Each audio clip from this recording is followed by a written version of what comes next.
Good afternoon all of you. हमने पिछले revision class तक अपने लेवरेजेस का सब्सटैंशियल जो पोर्शन है वो रिवाइज कर लिया था। अब हम आज अपने बचे हुए कुछ मिसलेनियस कॉन्सेप्ट को रिवाइज करके अपने इस चैप्टर के रिवीजन को करेंगे कंप्लीट। तो बिना देरी के चलिए बढ़ते हैं आगे। अगले कॉन्सेप्ट को ना रिवाइज में करवाऊं उससे पहले ये क्वेश्चन नंबर 18 आपको याद होगा, मैंने होमवर्क में दिया था। कई बच्चों ने ना मुझसे ये एज डाउट पूछा, और हालांकि मैंने इस तरह के क्वेश्चन आपको करवाए थे। मैंने आपको एक याद होगा ट्रिक सिखाई थी, और मैंने कहा था कि अगर आपको इंटरेस्ट का अमाउंट दे रखा है और आप कभी भी कंफ्यूज हो तो आप ये पूछें कि ये जो इंटरेस्ट है ये बेसिकली फाइनेंशियल रिस्क को एराइज करवाता है, और फाइनेंशियल रिस्क को मेजर करने के लिए जो टूल अवेलेबल है वो कौन सा, डीएफएल।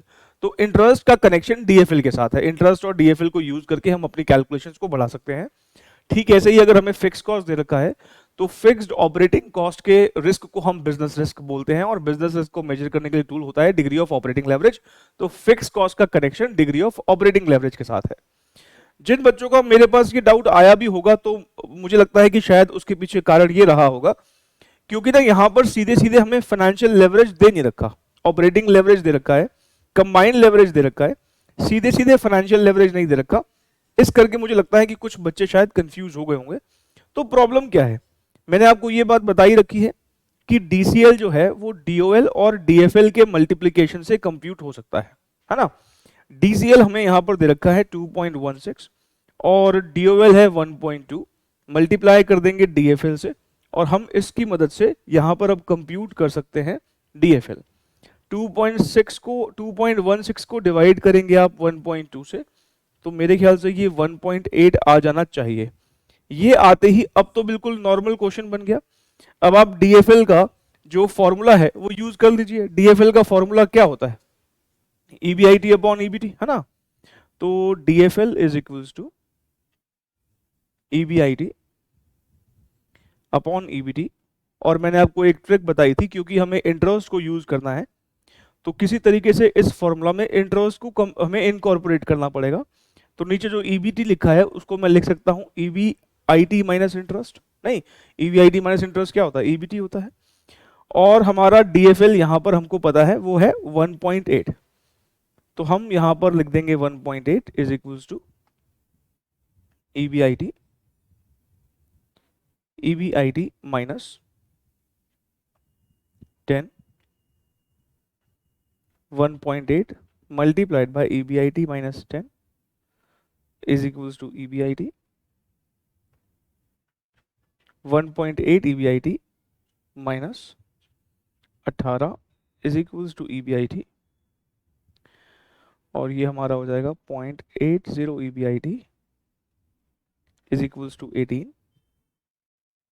इसको कंप्यूट कर देंगे 18 अपॉन 0.8, तो ये हो जाएगा 22.5। ठीक है ना। इस क्वेश्चन में हमसे मांगा क्या गया है, फिक्स कॉस्ट। तो अब हम इस ईबीआईटी का यूज कर लेंगे किसके साथ, इस ईबीआईटी का यूज कर लेंगे डिग्री ऑफ ऑपरेटिंग लेवरेज के साथ। तो DOL is equals to contribution divided by EBIT. DOL हमें इस क्वेश्चन में कितना गिवन है, 1.2, कंट्रीब्यूशन डिवाइडेड बाय 22.5। तो अब आप कंट्रीब्यूशन यहां पर कंप्यूट कर सकते हो कि मल्टीप्लाई कर दोगे तो आ जाएगा 27। ठीक है। और अब फिक्स कॉस्ट निकालने में कोई दिक्कत है ही नहीं। आप जानते हो कि कंट्रीब्यूशन में से हम फिक्स कॉस्ट को माइनस कर देते हैं तो हमारा ईबीआईटी निकल आता है। कंट्रीब्यूशन 27 है, ईबीआईटी 22.5 है, तो ये हो जाएगा बैलेंसिंग फिगर 4.5, है ना। और यही हमारा आंसर है 4.5। ए इज द आंसर। तो मुझे लगता है कि जो बच्चे थोड़ा बहुत कंफ्यूज हुए होंगे इस क्वेश्चन में वो इस वजह से ही हुए होंगे, क्योंकि इसमें सीधे सीधे डीएफएल नहीं दे रखा, पर डीएफएल निकल सकता है। अगला कॉन्सेप्ट जो हम रिवाइज करने चले हैं वो है ब्रेक इवन पॉइंट का। और ब्रेक इवन पॉइंट भी हम तीन तरह के रिवाइज करेंगे। पहला ऑपरेटिंग ब्रेक इवन पॉइंट, दूसरा फाइनेंशियल ब्रेक इवन पॉइंट, और तीसरा ओवरऑल ब्रेक इवन पॉइंट। अगर आप सीए में रिवीजन सीरीज को फॉलो कर रहे हैं तो आपको याद होगा वहां पर हमने एक टॉपिक रिवाइज किया था मार्जिनल कॉस्टिंग, और मार्जिनल कॉस्टिंग जब हम रिवाइज कर रहे थे तो वहां पर भी हमने एक ब्रेक इवन पॉइंट कंप्यूट किया था, और यहां पर भी ब्रेक इवन पॉइंट है। वहां जो हमने ब्रेक इवन पॉइंट कंप्यूट किया था, जानते हो, वो बिल्कुल सेम है हमारे इस ऑपरेटिंग ब्रेक इवन पॉइंट की तरह। मतलब जो हमने वहां ब्रेक इवन पॉइंट निकाला था, बेसिकली उसका नाम यहां पर ऑपरेटिंग ब्रेक इवन पॉइंट है। क्यों, मैं भी बताऊंगा। लेकिन ये break even point, operating break even point और जो मार्जिनल कॉस्टिंग में ब्रेक इवन पॉइंट निकालता वो सेम है। यहां पर ये आपके लिए नया है, फाइनेंशियल ब्रेक इवन पॉइंट आपके लिए नया है। लेकिन जैसे ही ये दोनों ब्रेक इवन पॉइंट हम डिस्कस कर लेंगे तो ओवरऑल ब्रेक इवन पॉइंट में ऐसा ज्यादा कुछ समझने को नहीं रह जाएगा। कहने का मतलब ये, ऑपरेटिंग ब्रेक इवन पॉइंट आपने कहीं ना कहीं पढ़ रखा है मार्जिनल कॉस्टिंग में, लेकिन स्टिल मैं आपको इसका भी यहां पर फिर से एक्सप्लेनेशन दूंगा क्योंकि कुछ एक आध बातें यहां पे नहीं आएंगी। फिर है फाइनेंशियल ब्रेक इवन पॉइंट, ये आपके लिए बिल्कुल नया होगा क्योंकि ये मार्जिनल कॉस्टिंग में नहीं कर रखा हमने। और फिर एक है ओवरऑल ब्रेक इवन पॉइंट। अब एक एक करके तीनों को डिस्कस करते हुए चलेंगे। सबसे पहला है operating break even point. Operating break even point को मैं एक्सप्लेन करना शुरू करूं उससे पहले इसकी एक डेफिनेशन जो है उसको अब हम रीड करते हैं। हमने कहा भाई देखो, जब मैं आपसे बोलूं कि ऑपरेटिंग ब्रेक इवन पॉइंट निकाल दो तो आपके दिमाग में आना चाहिए कि मैं आपको सेल निकालने के लिए बोल रहा हूं। मैं अगर आपसे कह रहा हूं कि ऑपरेटिंग ब्रेक इवन पॉइंट निकालो तो मैं आपको क्या निकालने के लिए कह रहा हूं, सेल निकालने के लिए कह रहा हूं। और सेल फिर से अगर हम पहले की तरह याद करें मार्जिनल कॉस्टिंग की तरह, यूनिट्स में भी कंप्यूट की जा सकती है और रुपीस में भी कंप्यूट की जा सकती है। इसका मतलब ये operating break even point units में भी निकलेगा, रुपीस में भी निकलेगा। लेकिन एक बात हमेशा ध्यान रखें, मैं कह रहा हूं ऑपरेटिंग ब्रेक इवन पॉइंट निकाल दो तो इसका मतलब आपको सुनाई दे रहा है कि क्या निकाल दो, सेल निकाल दो। कौन सी सेल निकाल दो? जहां पर हमारा ऑपरेटिंग प्रॉफिट, क्योंकि ऑपरेटिंग ब्रेक इवन पॉइंट है इसलिए जहां पर हमारा ऑपरेटिंग प्रॉफिट जीरो है वो वाली सेल निकालनी है। ऑपरेटिंग प्रॉफिट का मैंने आपको मतलब बताया था इस चैप्टर में। जो ऑपरेटिंग प्रॉफिट है उसको हम क्या बोलते हैं? ईबीआईटी। ईबीआईटी क्यों ऑपरेटिंग प्रॉफिट कहा जाता है? क्योंकि सेल्स में से जब हम वेरिएबल कॉस्ट माइनस करते हैं, वेरिएबल कॉस्ट भी एक ऑपरेटिंग कॉस्ट है। फिर कंट्रीब्यूशन के बाद जब फिक्स कॉस्ट माइनस करते हैं तो वो भी एक ऑपरेटिंग कॉस्ट है। बिजनेस को ऑपरेट करने की कॉस्ट है, चाहे वेरिएबल हो या फिक्स हो। जब मैं दोनों ऑपरेटिंग कॉस्ट माइनस कर दूंगा तो जो आएगा उसको क्या बोलेंगे? ऑपरेटिंग प्रॉफिट बोलेंगे। तो एक वेरिएबल ऑपरेटिंग कॉस्ट होती है, एक फिक्स ऑपरेटिंग कॉस्ट होती है, और दोनों को अगर हम माइनस कर देंगे तो हमारा जो निकल के आता है उसको क्या बोलते हैं? उसको ऑपरेटिंग प्रॉफिट बोलते हैं।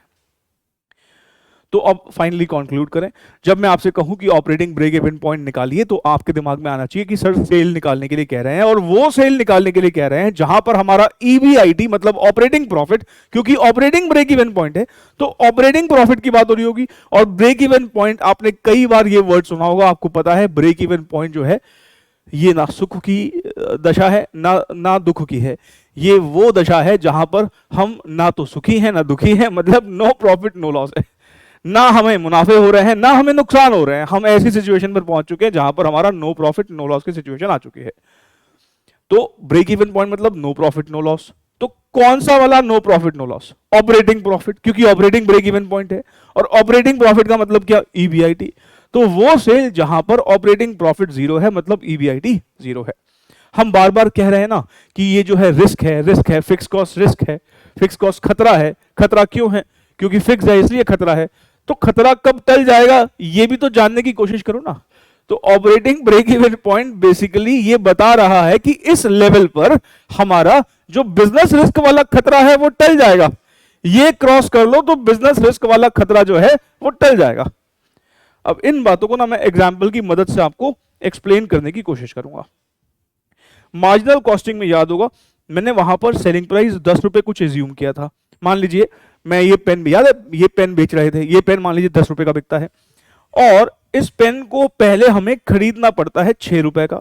तो हमें हर एक पेन पर खुशी कितने रुपए की होती है? 4 रुपए की। बिकता भले ही 10 रुपए का है लेकिन खुशी 4 रुपए की होती है। क्यों? क्योंकि 10 रुपए का रेवेन्यू कमाने के लिए पहले 6 रुपए का खर्चा हमको करना पड़ता है, तब जाके 4 रुपए जेब में आते हैं। अब हम यहां पर कह रहे हैं कि अब जो इनकम स्टेटमेंट बनेगी ना, वैसे हमने इनकम स्टेटमेंट ध्यान रखना अर्निंग आफ्टर टैक्स तक बनाई थी, लेकिन जब ऑपरेटिंग ब्रेक इवन पॉइंट की बात होगी तो हमारी इनकम स्टेटमेंट थोड़ी सी छोटी हो जाएगी। कितनी छोटी हो जाएगी आइए जरा देखें। सेल्स में से वेरिएबल कॉस्ट घटाते ही क्या आता है? कंट्रीब्यूशन। कंट्रीब्यूशन से फिक्स कॉस्ट घटा देंगे तो क्या आ जाएगा? ईबीआईटी आ जाएगा। और ईबीआईटी मतलब क्या? ऑपरेटिंग प्रॉफिट आ जाएगा। हमारी इनकम स्टेटमेंट सिर्फ यहीं तक बनेगी क्योंकि हम सिर्फ यहीं तक के प्रॉफिट में इंटरेस्टेड है। ऑपरेशनल चीजें यहीं पे खत्म हो जाती है। उसके बाद इंटरेस्ट आता है जो फाइनेंशियल नेचर का है, ठीक है, वो फाइनेंशियल ब्रेक इवन पॉइंट में कंसीडर होगा। हमने कहा ऑपरेटिंग ब्रेक इवन पॉइंट चाहिए। ऑपरेटिंग ब्रेक इवन पॉइंट का मतलब ये ऑपरेटिंग प्रॉफिट जीरो चाहिए। बस यहीं तो रुक जाएंगे, आगे नहीं जाएंगे इनकम स्टेटमेंट में। अब ये जीरो कब आएगा? जब आप उतना ही कंट्रीब्यूशन कमाएं जितनी की आपकी फिक्स कॉस्ट है। मान लीजिए हमारी फिक्स कॉस्ट जो है वो 1 लाख रुपए की है, तो हमें कंट्रीब्यूशन भी कितने का कमाना पड़ेगा? हमको कंट्रीब्यूशन भी 1 लाख रुपए का ही कमाना पड़ेगा। ये अगर हो जाता है तो हमारा जो ईबीआईटी है वो जीरो हो जाएगा। अब 1 लाख रुपए का कंट्रीब्यूशन कमाने के लिए हमें सेल कितनी करनी पड़ेगी? हमें हर एक यूनिट पर 4 रुपए का कंट्रीब्यूशन मिलता है, हर एक यूनिट पर 4 रुपए का कंट्रीब्यूशन मिलता है। अब याद करो, मैं कह रहा था कि एक गुल्लक बना लेते हैं, उस गुल्लक में 4-4 रुपए डालते जाते हैं और गुल्लक को बोल दिया भाई देख जब 1 लाख इकट्ठे हो जाए तो बता देना। अब गुल्लक में 4-4 रुपए डलते जा रहे हैं, जब भी प्रोडक्ट बिकता है 4 रुपए 4 रुपए 4 रुपए 4 रुपए डलते आते हैं। एक दिन गुल्लक में जो है वो 1 लाख रुपए इकट्ठे हो गए। तो 1 लाख रुपए गुल्लक में कब इकट्ठे हुए होंगे? जब हमने ये 25,000 पेन बेच लिए होंगे। नहीं, 25,000 इंटू 4 1 लाख होता है। तो ये 25,000 कैसे आया? 1 लाख को 4 से डिवाइड करके, 1 लाख को 4 से डिवाइड किया तो हमारा 25,000 आ गया। इसका मतलब 25,000 यूनिट जब बेच लेंगे, 25,000 यूनिट बेच लेंगे तो हमारा कंट्रीब्यूशन 1 लाख। ध्यान रखना, सेल हमारी यहाँ 1 लाख की नहीं है, सेल तो हमारी कितने की होगी? सेल हमारी 2.5 लाख की होगी। भाई 10 रुपए का सेलिंग प्राइस है, लेकिन ये 2.5 लाख रुपए का रेवेन्यू कमाने के लिए 25,000 इंटू 6 1.5 लाख रुपए का हमें खर्चा भी करना पड़ेगा, तब जाके जेब में 1 लाख बचेगा और इस 1 लाख रुपए से हम फिक्स कॉस्ट दे देंगे, हमारा ईबीआईटी जो है वो जीरो हो जाएगा। अब ध्यान रखें, मान लीजिए हमने किसी पर्टिकुलर पीरियड में 30,000 यूनिट्स बेचे, तो हमारा सेल कितना होगा? सर 30,000 इंटू 10 3 लाख होगा। हमारा वेरिएबल कॉस्ट कितना होगा? सर 30,000 इंटू 6 180 होगा। कंट्रीब्यूशन कितना होगा? सर 120 होगा। Fix cost 1 lakh. इस केस में हमारा प्रॉफिट हो गया। मैं प्रॉफिट वाली सिचुएशन से कंसर्न नहीं हूं, मेरे को बताओ कि प्रॉफिट जीरो कहां पर है, प्रॉफिट पॉजिटिव आ रहा है, मुझे वो वाला सेल चाहिए ही नहीं। मान लो किसी पर्टिकुलर पीरियड में हमने 15,000 यूनिट्स बेचे, 15,000 यूनिट्स अगर बेचेंगे तो 15,000 इंटू 10 1.5 लाख रुपए का रेवेन्यू आएगा। 15,000 इंटू 6 90,000 रुपए की हमारी वेरिएबल कॉस्ट लगेगी। 15,000 इंटू 4 कह लो या 90,000 माइनस कर लो, 60,000 हमारा कंट्रीब्यूशन आएगा, लेकिन 1 लाख रुपए हमारी फिक्स कॉस्ट है, हमें नुकसान हो जाएगा। 25,000 से कम बेचना, ये वाली सिचुएशन, इसका मतलब खतरा बरकरार है। 25,000 पर पहुंच जाना खतरा टल गया, और 25,000 से ऊपर जाना इसका मतलब खतरे को पार करके हम आगे बढ़ गए। तो हमें बेसिकली ये देखना है खतरा टल कब रहा है। हम अभी खतरा पार भी नहीं करना चाहते, हम खतरे बरकरार भी नहीं रखना चाहते, हम चाहते हैं कि हमें यह बता दो कि बस खतरा टल जाए, इतना कितना बेच लें कि खतरा टल जाए। तो हमने कहा भाई वो तो फिर आपको क्या करना पड़ेगा, फिर आपको ध्यान रखें हम यहां पर इन दोनों सिचुएशन से कंसर्न नहीं है। हम यहां पर अगर कंसर्न है तो इस वाली सिचुएशन से है। तो अब फिर से एक बात बोलते हैं, हमने कहा हमें ऑपरेटिंग ब्रेक इवन पॉइंट निकालना है। जब मैं बोलूं ऑपरेटिंग ब्रेक इवन पॉइंट, आपको सुनाई देना चाहिए सर सेल्स की बात कर रहे हैं, और सेल जो है यूनिट्स में रुपीस में दोनों में बताई जा सकती है। और मैं वो सेल कह रहा हूं जहां पर हमारा ऑपरेटिंग प्रॉफिट जो ऑपरेटिंग खर्चे माइनस करने के बाद आता है, जिसे वेरिएबल और फिक्स कॉस्ट बोलते हैं, जहां पर हमारा ऑपरेटिंग प्रॉफिट जीरो है, क्योंकि ब्रेक इवन पॉइंट है ना, ब्रेक इवन पॉइंट पे प्रॉफिट जीरो होता है। तो हम वो सेल निकालना चाह रहे हैं जहां पर हमारा प्रॉफिट जीरो है। कौन से वाला? ऑपरेटिंग प्रॉफिट, मतलब वो सेल जहां पर ईबीआईटी जीरो है। अब ईबीआईटी जीरो कब आएगा? जब कंट्रीब्यूशन बिल्कुल बराबर हो फिक्स कॉस्ट के। इसका मतलब हम ये कहना चाह रहे हैं कि हम वो सिचुएशन देखना चाहते हैं जहां पर हमारा कंट्रीब्यूशन बिल्कुल बराबर हो किसके? फिक्स कॉस्ट के। अब आप मुझे देख के बताइए, टोटल कंट्रीब्यूशन निकालने का क्या हम ये तरीका लगा सकते हैं कि 25,000 जितनी भी हमारी सेल्स यूनिट्स है उसको एक यूनिट के कंट्रीब्यूशन से मल्टीप्लाई कर दीजिए। 25 को 4 से मल्टीप्लाई करके 1 लाख आता है। 30,000 को 4 से मल्टीप्लाई करके 120 आता है। 15,000 को 4 से मल्टीप्लाई करके 60,000 आता है। इसका मतलब ये जितने भी हमारे सेल्स यूनिट्स हैं, अगर हम उसको एक यूनिट के कंट्रीब्यूशन से मल्टीप्लाई कर देंगे तो टोटल कंट्रीब्यूशन आएगा। जैसे भाई एक यूनिट के सेलिंग प्राइस को मल्टीप्लाई करके टोटल सेल आ जाती है, यूनिट्स को अगर हम सेलिंग प्राइस से मल्टीप्लाई कर दें, यूनिट्स को अगर हम एक यूनिट की वेरिएबल कॉस्ट से मल्टीप्लाई कर दें तो टोटल वेरिएबल कॉस्ट आती है। ठीक है, ऐसे ही अगर मैं सेल्स यूनिट्स को एक यूनिट के कंट्रीब्यूशन से मल्टीप्लाई कर दूंगा तो टोटल कंट्रीब्यूशन आ जाएगा। तो मैं इस कंट्रीब्यूशन की जगह यहां पर क्या लिख सकता हूं? क्या? Sales in units multiplied by contribution per unit लिख सकता हूं। आप चेक कर लो ऊपर, 25,000 इंटू 4 या 30,000 इंटू 4 कुछ भी करके देख लो। अच्छा, हम इससे ये डिवाइज कर लेंगे कि सेल्स इन यूनिट्स अगर आपको कंप्यूट करना हो तो बेसिकली आप क्या कीजिए, फिक्स कॉस्ट को डिवाइड कर दीजिए कंट्रीब्यूशन पर यूनिट से। अब ध्यान रखें, हमने न्यूमरेटर में फिक्स कॉस्ट क्यों रखा? क्योंकि हमें ये वाला कंट्रीब्यूशन भी नहीं चाहिए, हमें ये वाला कंट्रीब्यूशन भी नहीं चाहिए, हमें वो कंट्रीब्यूशन चाहिए जो फिक्स कॉस्ट के बराबर हो। हमें वो कंट्रीब्यूशन चाहिए जो फिक्स कॉस्ट के बराबर हो, तभी तो ये जीरो आएगा। तो हमने कहा फिक्स कॉस्ट ही ले लो, और इस फिक्स कॉस्ट को मन की आंखों से देखो, ये फिक्स कॉस्ट को मन की आंखों से देखो, इतना ही कंट्रीब्यूशन कमाना है। जब मैं ऊपर रख रहा हूं फिक्स कॉस्ट, तो ये फिक्स कॉस्ट मत देखो, ये देखो फिक्स कॉस्ट जितना ही कंट्रीब्यूशन कमाना है। इसको अगर मन की आंखों से देखोगे तो आपको ये 1,00,000 फिक्स कॉस्ट भी दिख सकता है। मैंने कहा लेकिन मन की आंखों से देखोगे तो कंट्रीब्यूशन दिखेगा, क्योंकि हम ब्रेक इवन पॉइंट की बात कर रहे हैं। तो ब्रेक इवन पॉइंट पे, ब्रेक इवन पॉइंट पर ये दोनों बराबरी तो होते हैं। अगर ये दोनों बराबर होते हैं तो फिक्स कॉस्ट लिखो या कंट्रीब्यूशन लिखो, तो मैं इस फिक्स कॉस्ट को अगर मन की आंखों से देखूंगा तो मुझे क्या दिख रहा है? कंट्रीब्यूशन। और अगर मैं टोटल कंट्रीब्यूशन को कंट्रीब्यूशन पर यूनिट से डिवाइड कर दूंगा तो नंबर ऑफ यूनिट्स आएंगे। भाई 1,00,000 रुपए टोटल कंट्रीब्यूशन है, 4 से डिवाइड कर दूंगा तो 25,000 आया। नहीं, 1,00,000 को 4 से डिवाइड करूंगा तो 25,000 आएगा। तो हमने कहा अगर मैं टोटल कंट्रीब्यूशन को कंट्रीब्यूशन पर यूनिट से डिवाइड कर दूंगा तो नंबर ऑफ यूनिट्स आ जाएंगे।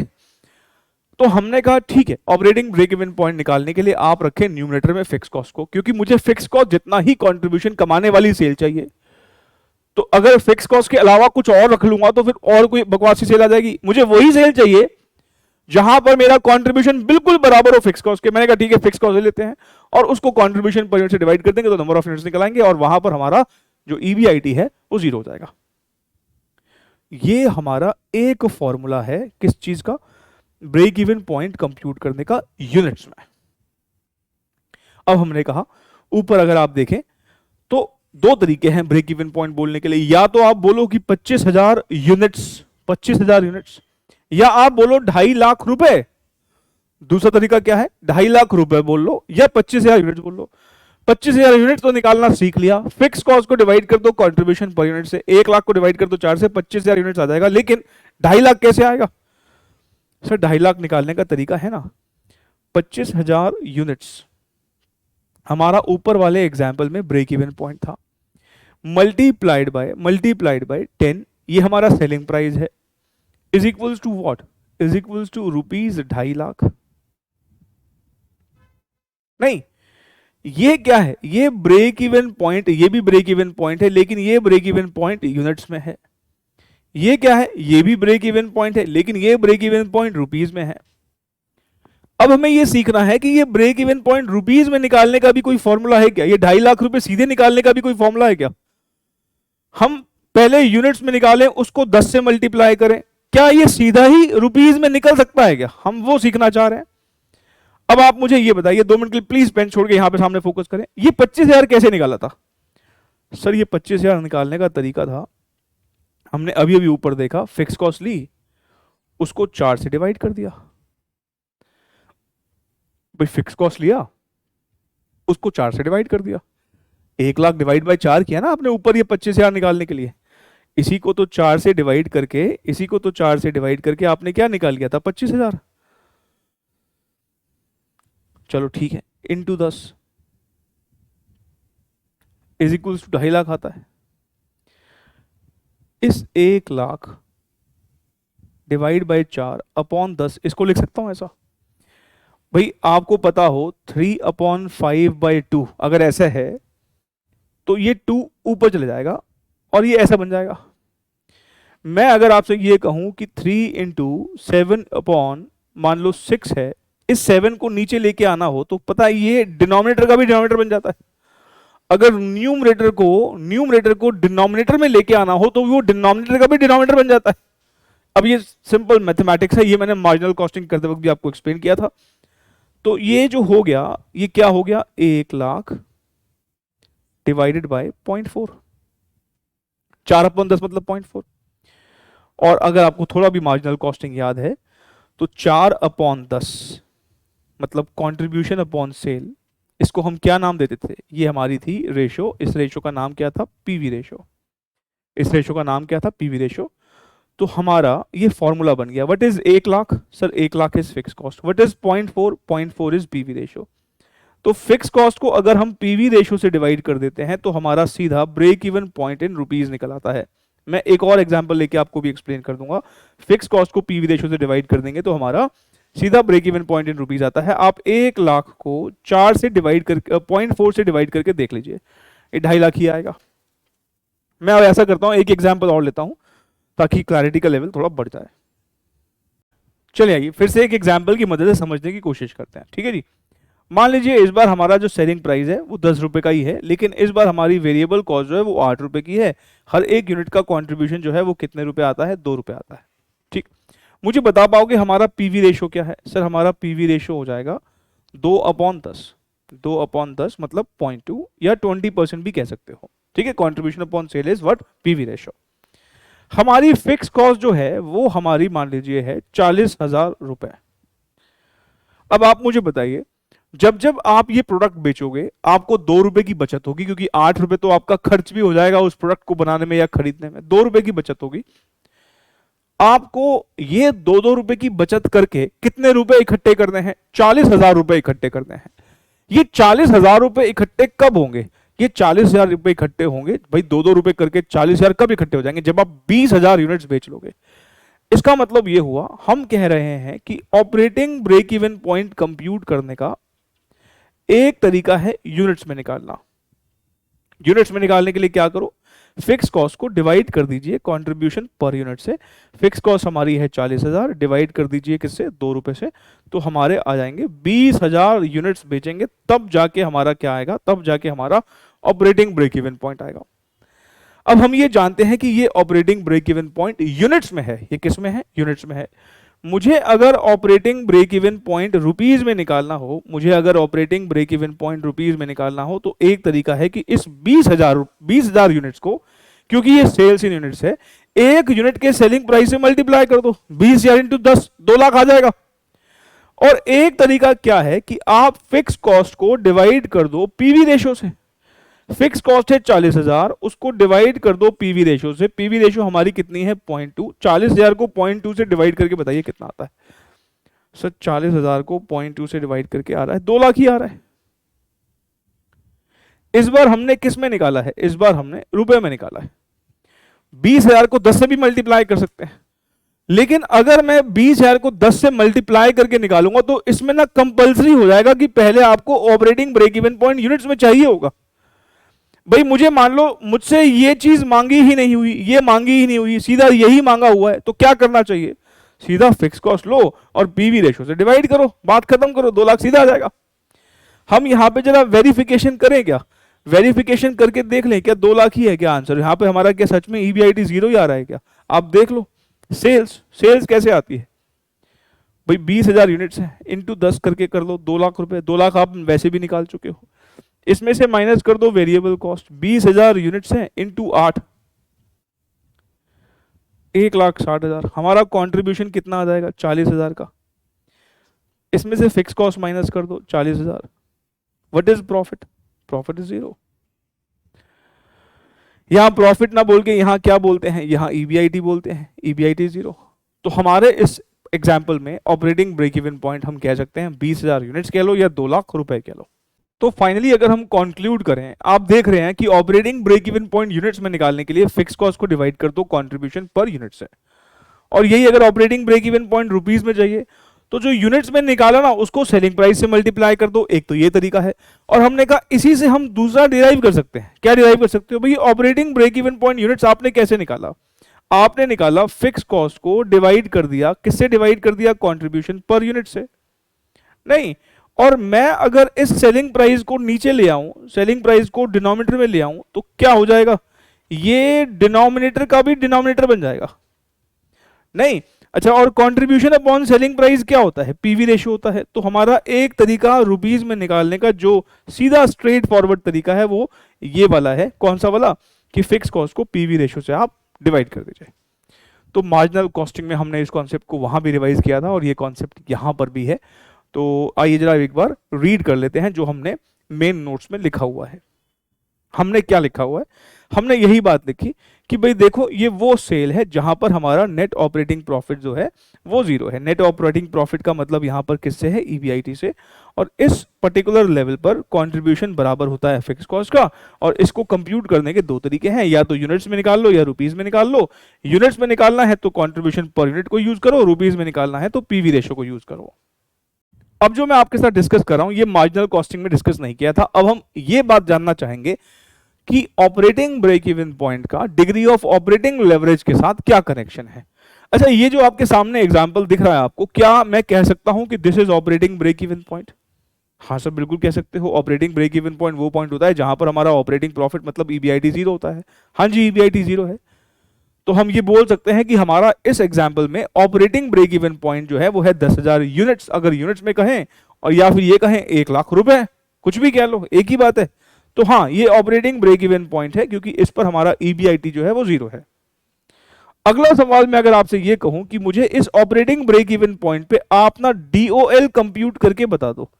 सर, डीओएल का फॉर्मूला होता है कंट्रीब्यूशन डिवाइड बाय ईबीआईटी। अगर आप भूल जाए तो मैंने आपको क्या बता रखा है कि ये डीओएल किसके रिस्क को मेजर करता है। सर, डीओएल फिक्स कॉस्ट के रिस्क को मेजर करता है, इसके ऊपर कंट्रीब्यूशन, इसके नीचे ईबीआईटी। तो आप कहना चाह रहे हैं कि 40,000 को डिवाइड कर दीजिए, किससे, जीरो से डिवाइड कर दीजिए। अगर आप मैथ्स की थोड़ी सी भी समझ रखते हैं तो आपको पता है कि हम ना डिवाइड जीरो से नहीं कर सकते। किसी भी फिगर को अगर हम जीरो से डिवाइड करते हैं तो वो नॉट डिफाइंड, या फिर हम उसको बोल देते हैं कि वो इनफाइनाइट फिगर आ रही है। इनफाइनाइट फिगर आई है मतलब ये कि उसका कुछ साइन ऐसा होता है, आठ नंबर जो होता है ना, 8 नंबर, उसको अगर हम लिटा दें तो ये ऐसा बनता है इनफाइनाइट का साइन। ये इनफाइनाइट का साइन है, ठीक है। या फिर ना बन पाए, एक जीरो और उसके ऊपर एक और जीरो ओवरलैप कर देते हैं तो ये इन्फिनिटी का साइन बन जाता है। अब ध्यान रखें, थोड़ा बहुत मैथ्स का मैं आपको बताऊं। जीरो न्यूमरेटर में चलता है। अगर हम कहें कि जीरो ऊपर है और नीचे कोई फिगर है तो कोई दिक्कत नहीं है, ये जीरो आता है। आप कैलकुलेटर पे करके देख लो, जीरो से किसी को डिवाइड करोगे तो जीरो आएगा। लेकिन जीरो अगर नीचे रखोगे, जीरो डिनोमिनेटर में रखोगे, तो ये आपके कैलकुलेटर को भी नहीं भाएगा। आप देखना उसमें कुछ ई लिखा आ जाएगा। मतलब ये कि हम मैथ्स के टर्म्स में बोल देते हैं कि अगर हम किसी फिगर को जीरो से डिवाइड करते हैं, मतलब जीरो को डिनोमिनेटर में रखते हैं, तो वो एक तरह से हम कह देते हैं वो इन्फिनिटी है, नॉट डिफाइंड है।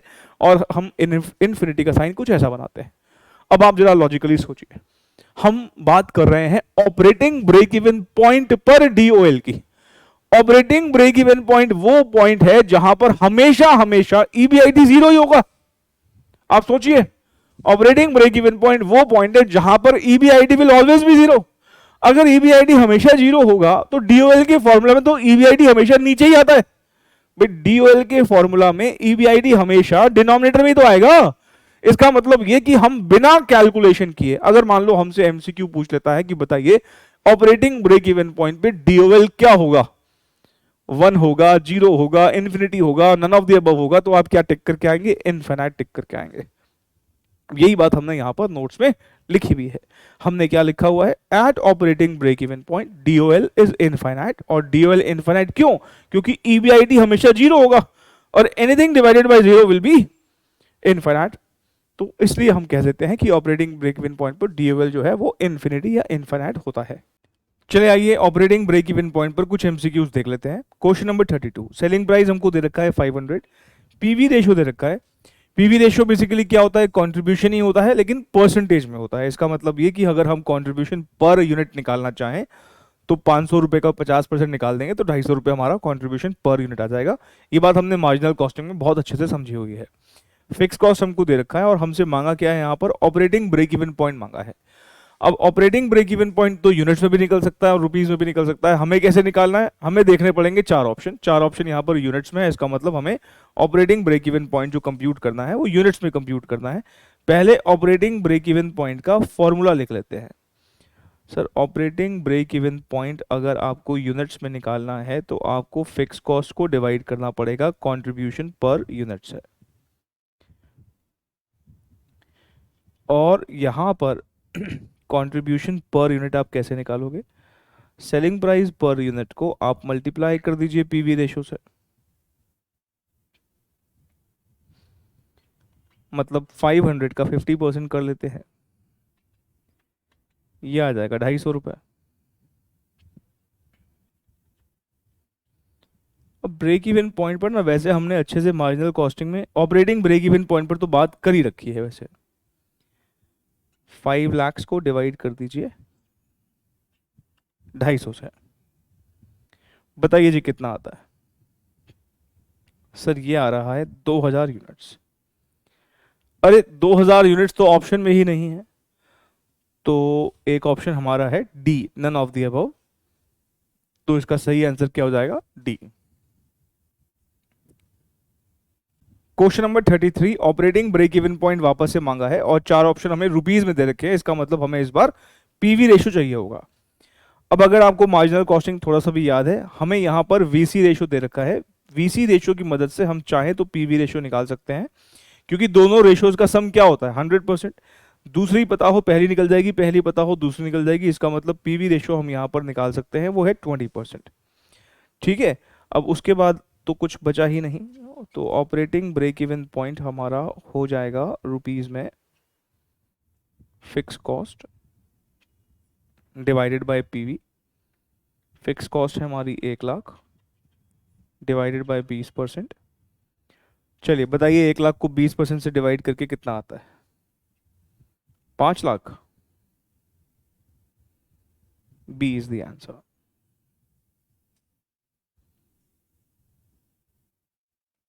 चलिए आगे बढ़ते हैं। क्वेश्चन नंबर 34 हमारे इंस्टीट्यूट के सैंपल पेपर का क्वेश्चन है, तो एज इट इज आने की पूरी पूरी प्रोबेबिलिटी है। Calculate break even point for a company with sales of 1 lakh units at the rate of ₹10 per unit. हमारी सेल्स 1 लाख यूनिट्स दे रखी है और 10 रुपये यूनिट के हिसाब से हमारी सेल्स होती है। वेरिएबल कॉस्ट है हमारी 5 लाख रुपए। अगर 1 लाख को 10 से मल्टीप्लाई करें तो 10 लाख रुपए की सेल है, 5 लाख रुपए की वेरिएबल कॉस्ट, तो कंट्रीब्यूशन भी कितने का होगा? 5 लाख का, वो उसने बता ही दिया। और इस 5 लाख के कंट्रीब्यूशन में से अगर मैं फिक्स कॉस्ट माइनस कर दूंगा 3 लाख रुपए, तो 2 लाख रुपए का हमारा ईबीआईटी आ जाएगा, वो इसने यहाँ पर प्रॉफिट बोला हुआ है। ध्यान रखें, जहां पर प्रॉफिट है इसका मतलब वो ब्रेक इवन पॉइंट तो हो ही नहीं सकता, इसका मतलब जो गिवन सेल है वो तो ब्रेक इवन पॉइंट हो ही नहीं सकती। अरे भाई अगर वो ब्रेक इवन पॉइंट दे ही देगा तो आप क्या निकालोगे? तो ब्रेक इवन पॉइंट हमको निकालना है। और यहां पर चारों ऑप्शन किस में दे रखे हैं? रुपीज में दे रखे हैं, इसका मतलब ब्रेक इवन पॉइंट हमको रुपीज में चाहिए होगा। रुपीज में निकालने के लिए हमको पीवी रेशो चाहिए होगी। अब पीवी रेशो के लिए आपको चाहिए होता है कंट्रीब्यूशन डिवाइडेड बाय सेल्स। अब आपकी ना चॉइस है, आप चाहें तो 1 यूनिट का भी कंट्रीब्यूशन निकाल सकते हैं, जैसे कि आप देख रहे हैं यहाँ पर 5 लाख रुपए का हमारा टोटल कंट्रीब्यूशन है, डिवाइड बाय 1 लाख यूनिट्स, तो 1 यूनिट का कंट्रीब्यूशन 5 हो जाएगा, तो 5/10 करके 0.5 आ जाएगा। और या फिर आप सिंपली ये भी कर सकते हो कि टोटल कंट्रीब्यूशन आपको पता ही है और टोटल सेल वैल्यू भी आप निकाल ही सकते हो भाई, 1 लाख इंटू 10 करके, तो 5 लाख/10 लाख करते ही क्या आ जाएगा? 0.5। 0.5 का मतलब होता है 50%। तो अगर हम यहां पर operating break even point compute करें, और क्योंकि 4 ऑप्शन रुपीज में है तो रुपीज में ही चाहिए होगा, फिक्स कॉस्ट को डिवाइड कर देंगे पीवी रेशियो से। फिक्स कॉस्ट हमारी है 3 लाख डिवाइडेड बाय 0.5, तो ये आ जाता है 6 लाख। ठीक है जी, 6 लाख का मतलब C is the answer. Sample paper का क्वेश्चन है, क्योंकि सैंपल पेपर का है तो इंपॉर्टेंट मार्क कर लीजिए, आएगा तो एज इट इज आएगा।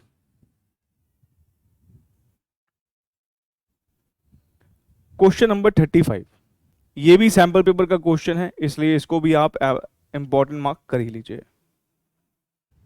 इन the context of operating leverage break even analysis, if selling price per unit rises and all other variables remain constant, the operating break even point in units will। देखो अगर ना इस तरह का question आए और आपको समझना है कि क्या करना है, तो मैं आपको एक सजेशन दूंगा। एक हाइपोथेटिकल एग्जांपल ले लीजिए।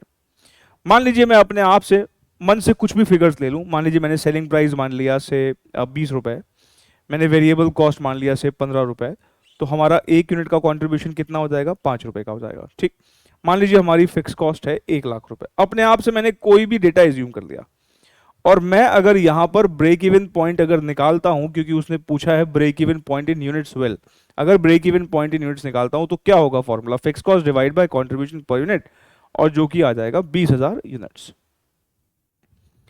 अब ये आपको कह रहा है कि बाकी अगर सारे वेरिएबल्स मतलब बाकी सारा डेटा अगर सेम रहे, बस सेलिंग प्राइस बढ़ा दो, अगर मतलब वेरिएबल कॉस्ट सेम रहे, फिक्स कॉस्ट सेम रहे, बस सेलिंग प्राइस अगर बढ़ा दे, बढ़ा के देख लो आप, 25 रुपए, मान लो 20 का 25 कर दिया, कुछ भी कर सकते हो आप, और वेरिएबल कॉस्ट सेम ही रखा, तो हमारा हर एक यूनिट का कंट्रीब्यूशन बढ़ जाएगा ऑफ कोर्स। सेलिंग प्राइस बढ़ाऊंगा, वेरिएबल कॉस्ट सेम रहेगा, तो कंट्रीब्यूशन, मेरी जो बचत है हर एक यूनिट की, वो तो बढ़ेगी बढ़ेगी ऑफ कोर्स, और हमारी फिक्स कॉस्ट भी सेम रहने वाली है। अब क्योंकि हमारा हर एक यूनिट पर मुनाफा बढ़ रहा है, तो बहुत ऑब्वियस सी बात है मेरी फिक्स कॉस्ट जल्दी रिकवर हो जाएगी। अब मुझे अपनी फिक्स कॉस्ट रिकवर करने के लिए मात्र 10,000 यूनिट्स ही बेचने हैं। पहले 20,000 यूनिट्स बेचने पड़ रहे थे, अब 10,000 यूनिट्स बेच के ही मेरी 1 लाख की फिक्स कॉस्ट रिकवर हो जाती है। तो सेलिंग प्राइस बढ़ाने से क्या असर पड़ रहा है ब्रेक इवन पॉइंट पर? Break even point will fall. Fall का मतलब क्या है कि ब्रेक इवन पॉइंट जो है वो जल्दी अचीव हो जाएगा। तो यहां पर सही ऑप्शन हो जाएगा हमारा ए, फॉल। ध्यान रखना, इंपॉर्टेंट क्वेश्चन है, आएगा एज इट इज आएगा। अच्छा, उल्टा भी आ सकता है, सेम क्वेश्चन पूछ सकता है और यहां पर वो ये कह सकता है कि सेलिंग प्राइस पर यूनिट मान लो गिर जाए, selling price per unit falls. तो अगर हमारा सेलिंग प्राइस पर यूनिट गिर जाता है, मान लीजिए हमारा कंट्रीब्यूशन नया 2.5 रुपए का आता है, नया कंट्रीब्यूशन 2.5 रुपए का आता है, मान लो हमारा 17.5 रुपए का सेलिंग प्राइस हो गया, 15 रुपए की वेरिएबल कॉस्ट, तो 2.5 रुपए का आ गया। अब 1 लाख को अगर आप 2.5 से डिवाइड कर दोगे, 1 लाख को 2.5 से डिवाइड कर दोगे तो क्या आ जाता है फिर उस केस में? ये 40,000 आ जाएगा। तो हमारा ब्रेक इवन पॉइंट फिर क्या हो जाएगा? और आगे खिसक जाएगा, हमें अब ज्यादा बेचना पड़ेगा। क्यों ज्यादा बेचना पड़ रहा है? क्योंकि अब हर एक यूनिट पर हमारी बचत जो है वो कम हो रही है। यहां बचत हमारी 5 रुपए की थी, ये बचत बढ़ जाएगी तो ब्रेक इवन जल्दी आ जाएगा। फिलहाल ये मैंने आपको बता दिया कि क्वेश्चन को बदला भी जा सकता है। यहां उसने लेकिन क्या पूछा है, सेलिंग प्राइस अगर बढ़ेगा तो ब्रेक इवन पॉइंट क्या होगा? Break even point will fall, मतलब ब्रेक इवन पॉइंट हमारा जल्दी अचीव हो जाएगा, हमें कम यूनिट्स बेचकर ही हमारी फिक्स कॉस्ट जो है वो रिकवर हो जाएगी। Question number 36, degree of operating leverage at operating break even point will be. अभी हमने डिस्कस किया था कि अगर हमें ऑपरेटिंग ब्रेक इवन पॉइंट पर ऑपरेटिंग लेवरेज निकालना हो तो हम ये जानते हैं कि डिग्री ऑफ ऑपरेटिंग लेवरेज का फॉर्मूला होता है कंट्रीब्यूशन डिवाइडेड बाय ईबीआईटी। और क्योंकि ईबीआईटी तो हमेशा जो है ऑपरेटिंग ब्रेक इवन पॉइंट पर क्या होगा? 0 होगा। और अगर हम किसी फिगर को 0 से डिवाइड करते हैं तो हम बोल देते हैं कि जो रिजल्ट आया है वो या तो इन्फिनिटी बोल देते हैं या फिर ये भी बोल देते हैं कि नॉट डिफाइंड या अनडिफाइंड। ठीक है, तो यहां पर सही ऑप्शन क्या हो जाएगा? सी, इनफाइनाइट। अगला ब्रेक इवन पॉइंट जो हम डिस्कस कर रहे हैं वो है फाइनेंशियल ब्रेक इवन पॉइंट। ये आपके लिए नया है, ये हमने मार्जिनल कॉस्टिंग में नहीं पढ़ा हुआ। जैसे हम operating break even point compute करते वक्त कह रहे थे कि भाई अगर हमें क्वेश्चन बोलेगा ऑपरेटिंग ब्रेक इवन पॉइंट निकालिए तो हमें सेल्स निकालनी है, ठीक है, ऐसे ही फाइनेंशियल ब्रेक इवन पॉइंट बोलेगा तब क्या निकालना है? फाइनेंशियल ब्रेक इवन पॉइंट अगर बोले तो समझिए वो हमसे कह रहा है कि हमें ईबीआईटी निकालनी है। ध्यान रखें, फाइनेंशियल ब्रेक इवन पॉइंट जैसे ही बोलेगा तो दिमाग में पहली बात क्या आनी चाहिए कि हमें ईबीआईटी कंप्यूट करनी है। कौन सी वाली ईबीआईटी कंप्यूट करनी है? ऐसी ईबीआईटी जहां पर इक्विटी वालों के लिए कुछ ना बचे। इक्विटी वालों के लिए इनकम स्टेटमेंट में हमने देखा सबसे आखिरी में क्या था? ईपीएस। मतलब ऐसी ईबीआईटी जहां पर ईपीएस 0 है। अब मैं इसको भी समझाऊंगा एक एग्जाम्पल की मदद से ताकि बात आपको बढ़िया से क्लियर हो जाए। अपना बड़े ध्यान से मेरी बातों को सुनिएगा और अपने पेन हो सके तो प्लीज छोड़ दीजिए। ये इनकम स्टेटमेंट आप देख रहे हो, हमने ईबीआईटी से शुरू करी है और ईपीएस तक लेके गए हैं, ठीक है। इस इनकम स्टेटमेंट में एक और बात ऑब्जर्व करो, हमने अभी पहले कहा था कि अभी हम ये मान के चल रहे हैं कि हमारे कैपिटल स्ट्रक्चर में प्रेफरेंस शेयर कैपिटल नहीं है, तभी आप देख रहे हो अर्निंग आफ्टर टैक्स में से हमने कोई प्रेफरेंस डिविडेंड नहीं माइनस कर रखा, क्योंकि अभी हमारे क्वेश्चंस की असम्पशन है कि हमारे कैपिटल स्ट्रक्चर में प्रेफरेंस शेयर नहीं है। इसका मतलब ये सब कुछ जो बचा है वो किसके लिए है? इक्विटी वालों के लिए। क्योंकि अर्निंग आफ्टर टैक्स इक्विटी वालों के लिए ही है, इसलिए हमारा ईपीएस फिर कैसे आ गया? यही हमारा अर्निंग अवेलेबल फॉर इक्विटी है। अगर आपको रेशियोज का रिवीजन याद हो तो हमने वहां पर मार्केट टेस्ट रेशियोज में अर्निंग पर शेयर निकालना सीखा था। और अर्निंग पर शेयर वैसे कैसे निकलता है? Earning available for equity share holder divided by number of equity share.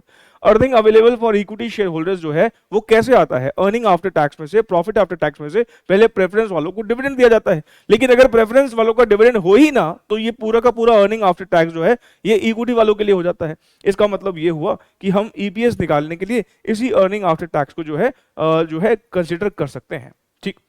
अब मैं कह रहा हूं कि हमें फाइनेंशियल ब्रेक इवन पॉइंट निकालना है। फाइनेंशियल ब्रेक इवन पॉइंट जब मैं बोलूंगा तो आपके दिमाग में क्या आना चाहिए कि मैं बोल रहा हूं ईबीआईटी कंप्यूट कर दो। फाइनेंशियल ब्रेक इवन पॉइंट बोलते ही दिमाग में आना चाहिए सर ईबीआईटी की बात कर रहे हैं, इसका मतलब ये कि हमें ये कंप्यूट करना है, ऐसी ईबीआईटी कंप्यूट करनी है जहां पर ये जो ईपीएस है ना, ये ईपीएस जहां पर जीरो हो, ऐसी ईबीआईटी कंप्यूट करनी है जहां पर ईपीएस जीरो हो। मान लीजिए हम बाहर वालों से पैसा उठा के हमने रखा है और बाहर वालों को हमें ब्याज देना होता है 1,00,000 रुपए का, ठीक है जी, ये इंटरेस्ट का अमाउंट आप मान लीजिए। अब जरा सोचिए, अगर हमारा ईपीएस जीरो है, इसका मतलब तो ये साफ साफ हुआ कि हमारा अर्निंग आफ्टर टैक्स भी जीरो ही होगा। आप जरा सोचिए ये जीरो कब आएगा, ये जीरो तभी आ सकता है जब न्यूमरेटर में जीरो हो। मान लो हमारा अर्निंग आफ्टर टैक्स जीरो है, शेयर्स कुछ कितने मर्जी भी हो, मान लो हमारे 2 करोड़ शेयर है, तो 0 divide by 2 crore is zero. ध्यान रखना, अभी जब हमने कहा था कि अगर हम ऑपरेटिंग ब्रेक इवन पॉइंट पे डीओएल निकालेंगे तो इनफिनिट आएगा, वहां पर जीरो डिनोमिनेटर में था, जीरो अगर न्यूमरेटर में होता है तो जीरो को किससे भी डिवाइड करोगे तो जीरो ही आएगा, जीरो डिनोमिनेटर में होता है तब इनफिनिट आता है, यहां पर जीरो न्यूमरेटर में। इसका मतलब ये कि अगर मैं कह रहा हूं कि ईपीएस जीरो है, that means earning after tax भी जीरो ही होगा। अब आप जरा सोचिए, अगर अर्निंग आफ्टर टैक्स जीरो है तो इसका मतलब पक्का पक्का हमारा अर्निंग बिफोर टैक्स भी जीरो ही तो होगा। अगर हमारा थोड़ा सा भी प्रॉफिट हुआ होता तो उसमें से हमने कुछ सरकार को दिया होता, मान लो 10 रुपए का ही प्रॉफिट हुआ होता, 30% का टैक्स रेट, तो 3 रुपए सरकार को देते तो 7 रुपए जेब में बचते ना। हमारी जेब में अर्निंग आफ्टर टैक्स जीरो है, इसका मतलब पक्का पक्का अर्निंग बिफोर टैक्स भी जीरो ही होगा, क्योंकि सरकार हमसे कोई 100% टैक्स थोड़ी ले जाती है। इसका मतलब अगर ये जीरो है तो ये भी जीरो होगा, इसलिए टैक्स जीरो, ये भी टैक्स भी जीरो होगा। जीरो प्रॉफिट, जीरो टैक्स और जीरो अर्निंग आफ्टर टैक्स नहीं। तो कहने का मतलब ये है कि जब मैं आपसे ये कह रहा हूं कि ईपीएस इज जीरो, तो मैं आपसे इनडायरेक्टली कह रहा हूं कि earning before tax is also zero. तो आप समझिए फाइनेंशियल ब्रेक इवन पॉइंट की जो डेफिनेशन है वो क्या है, it is that point of EBIT, it is that level of EBIT eight which EPS is निल।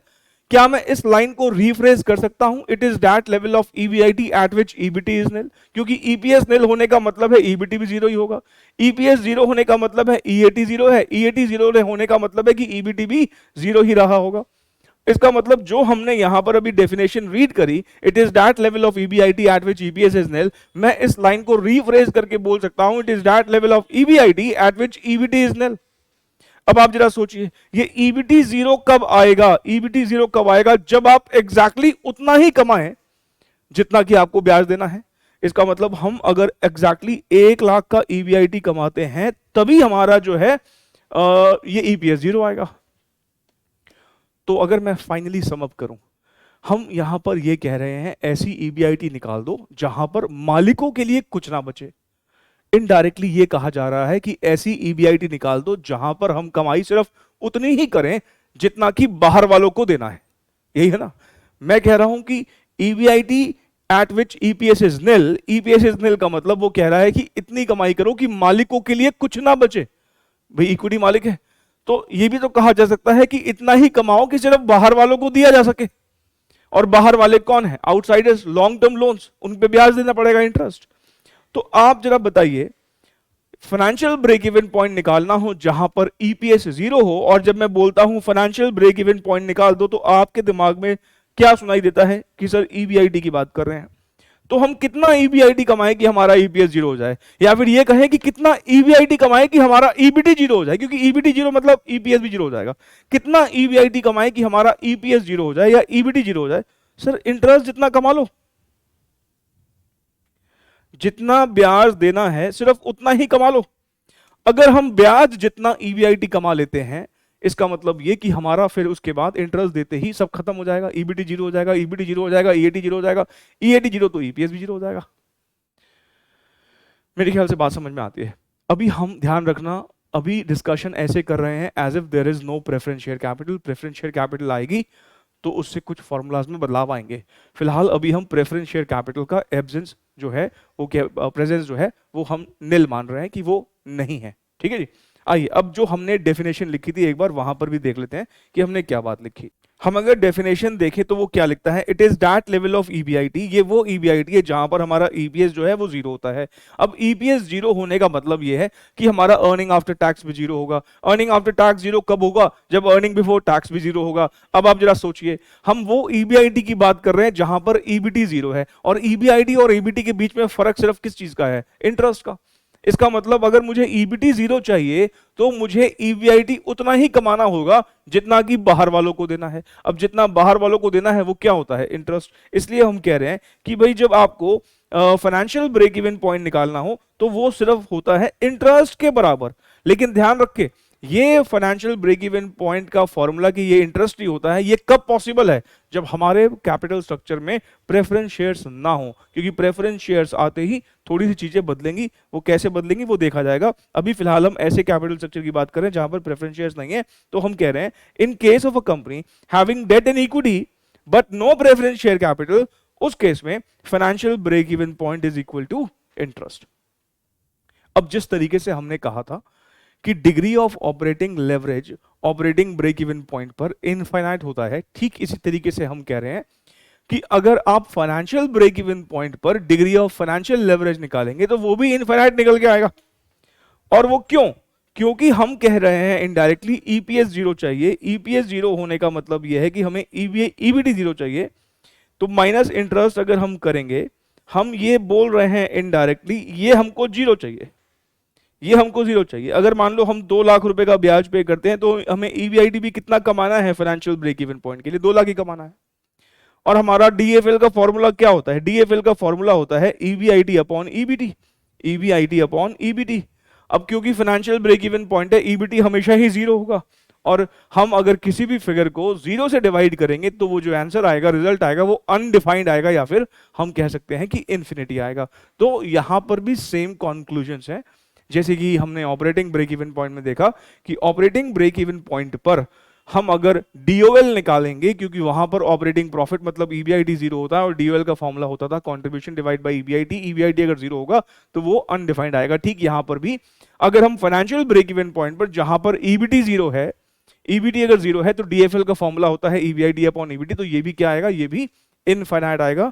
तो हम इसके लिए भी कह सकते हैं कि फाइनेंशियल ब्रेक इवन पॉइंट पर डीएफएल निकालना मतलब इनफाइनाइट आंसर। अब ऐसा करते हैं, फाइनेंशियल ब्रेक इवन पॉइंट पे ना कुछ एमसीक्यूज देख लेते हैं।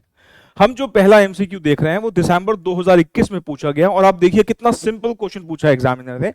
The financial break even point is, simply definition पूछी है। मैं 4 ऑप्शन पढ़ूं, डेफिनेशन मुझे पहले से ही पता है। It is that level of EBIT eight which EPS is 0 या ईपीएस इज निल। और अगर हम ये ऑप्शंस पढ़ते हैं तो ईबीआईटी का जिक्र सिर्फ सी और डी ऑप्शन में कर रखा है, इसका मतलब ए और बी ऑप्शन तो वैसे ही बार हो गए। और अगर मैं ये सी और डी ऑप्शन पूरा पढ़ता हूं तो मुझे सी जो है वो करेक्ट आंसर मिल जाता है। It is that level of EBIT eight which EPS is 0। D option में बोलता है it is that level of EBIT eight which EPS is 0 and above. भाई हमें 0 से ज्यादा नहीं चाहिए, हमें वो ईबीआईटी चाहिए जहां पर ईपीएस एग्जैक्टली 0 हो, क्योंकि ब्रेक इवन पॉइंट का जो रियल एसेंस है वो यही कहता है नो प्रॉफिट नो लॉस। ठीक है ना? तो सही ऑप्शन क्या हो जाएगा? सी। अगला क्वेश्चन जो हम सॉल्व कर रहे हैं वो कॉमन इंफॉर्मेशन बेस्ड क्वेश्चन है। इतनी इंफॉर्मेशन के बेसिस पर हमें 3 क्वेश्चन सॉल्व करने हैं, 38, 39 और 40।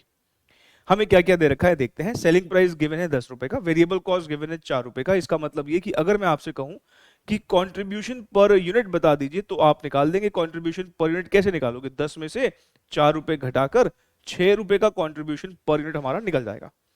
इस क्वेश्चन में हमको फिक्स कॉस्ट गिवन है 4 लाख रुपए की। सिंपली फिक्स कॉस्ट लिखा हुआ हो तो हम क्या मानते हैं कि ये बिजनेस की, मतलब ये ऑपरेटिंग वाली फिक्स कॉस्ट है जो कंट्रीब्यूशन के बाद माइनस होती है। कहने का मतलब इसमें इंटरेस्ट नहीं होता। इस पर मैंने आपको नोट लिखवाया भी था। तो ये कौन सी वाली फिक्स कॉस्ट की बात हो रही है? ये ऑपरेटिंग फिक्स कॉस्ट है। उधारी की बात करें तो जो उधारी हमारी है वो बॉन्ड्स की फॉर्म में है। 10% बॉन्ड्स की हमारी लायबिलिटी है, 20 लाख रुपए की लायबिलिटी है। इस 20 लाख रुपए की लायबिलिटी पर हमारा इंटरेस्ट कितना पे हो रहा होगा? 20 लाख का 10% सर 2 लाख रुपए, 2 लाख रुपए का हमारा ब्याज जाता होगा। ठीक। अब क्वेश्चन नंबर 38 जो इसकी पहली रिक्वायरमेंट है वो कह रहा है फाइनेंशियल ब्रेक इवन पॉइंट निकाल दो। फाइनेंशियल ब्रेक इवन पॉइंट में जैसे ही बोलता हूं तो आपको क्या सुनाई दे रहा है? सर ईबीआईटी निकालना है। वो ईबीआईटी निकालना है जहां पर, या वो ईबीआईटी कंप्यूट करना है कि हमारा सिर्फ बाहर वालों का ब्याज ब्याज पे हो जाए। हमें नहीं बचाना मालिकों के लिए कुछ भी, मालिकों के लिए 0 प्रॉफिट चाहिए, सिर्फ बाहर वालों का इंटरेस्ट पे हो जाए। इसका मतलब हम उतना ही ईबीआईटी कमाना चाहते हैं जितना कि हमारा इंटरेस्ट का अमाउंट है। इंटरेस्ट का अमाउंट 2 लाख है, मतलब 2 लाख ही जो है वही फाइनेंशियल ब्रेक इवन पॉइंट है। मैंने आपको क्या बताया? फाइनेंशियल ब्रेक इवन पॉइंट में ज्यादा दिमाग लगाना ही नहीं है। अगर प्रेफरेंस शेयर कैपिटल नहीं है वो होगा तो हमारी कैलकुलेशंस बदलेंगी, वो आगे देखेंगे। लेकिन अगर प्रेफरेंस शेयर कैपिटल नहीं है, सिंपली आपको इंटरेस्ट का अमाउंट कंप्यूट करना है, that is financial break even point, उतना ही ईबीआईटी कमाना है। फाइनेंशियल ब्रेक इवन पॉइंट मतलब ईबीआईटी, तो कितना ईबीआईटी कमाना है, इंटरेस्ट जितना। इंटरेस्ट जितना ईबीआईटी कमा लेंगे तो ईबीटी जीरो हो जाएगा, ईबीटी जीरो होने का मतलब ईएटी भी जीरो हो जाएगा, तो मालिकों के लिए जब जीरो बचेगा तो ईपीएस भी जीरो ही आएगा। आइए जरा क्वेश्चन नंबर 38 को हम यहां पर फॉर्मली लिख भी लेते हैं। फाइनेंशियल ब्रेक इवन पॉइंट जब ये कहे तो हमें क्या कंप्यूट करना है, ईबीआईटी, और किसके बराबर, इंटरेस्ट ऑन डेट। यहां डेट क्या है, बॉन्ड्स, तो 20 लाख का 10%। इतनी ही कमाई अगर हम कर लेंगे तो हम कहेंगे यही हमारा फाइनेंशियल ब्रेक इवन पॉइंट है। तो इसका सही आंसर हो जाएगा सी।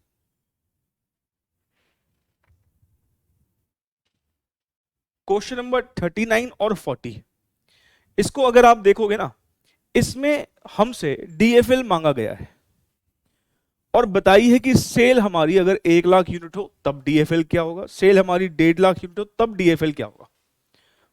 आप मुझे पहले ये बताइए डीएफएल का फॉर्मूला क्या होता है।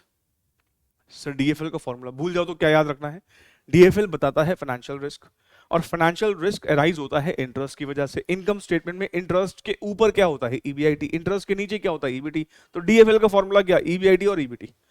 मतलब मुझे डीएफएल कंप्यूट करने के लिए दो चीजें चाहिए, एक ईबीआईटी और एक ईबीटी, और दो लेवल गिवन है। 1 लाख की सेल पर ईबीआईटी ईबीटी निकालना है, 1.5 लाख की सेल पर ईबीआईटी ईबीटी निकालना है।